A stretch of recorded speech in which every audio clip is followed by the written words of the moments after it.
This man secretly worked on improving his grip strength during every class. This simple action, however, had to be repeated 50,000 times. Kajinu thought no one had noticed his actions, but the next day, a girl from the class spoke to him. Akane came over and greeted Kajinu, and Kajinu responded to her. However, Akane told Kajinu he had called her by the wrong name. Kajinu tried again, but he called her by the wrong name once more. What made Akane even more upset was that even though their eyes met, Kajinu's gaze seemed to see right through her. It was as though Kajinu was looking at another woman, and she felt as if she had never truly entered his line of sight. Akane was very popular at school. She had top-tier family background, looks, grades, and personality. She was also very kind and enjoyed helping others. She had built a perfect image among her classmates. However, all of this was a facade. Akane had been kidnapped when she was in middle school. The incident was later exposed by the media, and it became a dark shadow she couldn't shake off. She could never forget that scene. From then on, Akane wore a mask, desperately playing the role of someone everyone loved. One evening, as Akane was walking home alone, she suddenly heard footsteps behind her. When she turned around, she saw no one, but when she turned back, she was faced with a terrifying sight.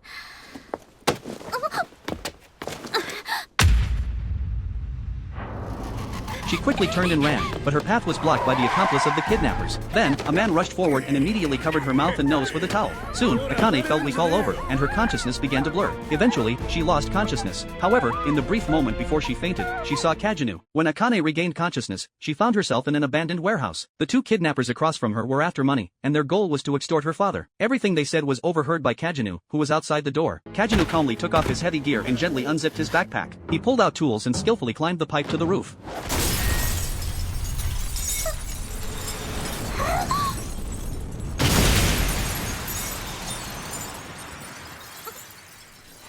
Finally, he appeared in the most stylish way possible. The kidnappers had no idea what Kajinu was there to do. Kajinu declared that he was just a killer of thugs. Hearing this, the kidnappers were speechless. One of them pulled out a gun, preparing to shoot, but the next second, his wrist was pierced by a shard of glass. Then, Kajinu performed a shoulder throw, slamming the thug to the ground. He stepped on him, and the thug instantly died. But Kajinu knew that the real opponent was the tall, muscular man behind him. After witnessing Kajinu's strength, the muscular man wasn't scared at all. In fact, he was intrigued. Since being discharged from the military, he hadn't had a serious fight with anyone. He confidently threw away his gun and welcomed Kajinu's arrival, preparing to fight him with his body. The two exchanged several rounds of combat. Kajinu's arm was accidentally slashed by a knife, and the muscular man seized the opportunity to continue his attack. However, he didn't expect Kajinu to block the strike with a crowbar. In the next round of their fight, Kajinu found the perfect moment to disarm the muscular man, knocking the knife from his hand. However, the muscular man remained unfazed, knowing his physical strength gave him the advantage. After executing a military-style combo, he seized the chance and kicked Kajinu across the room. Now, the muscular man thought he had won, but he underestimated Kajinu.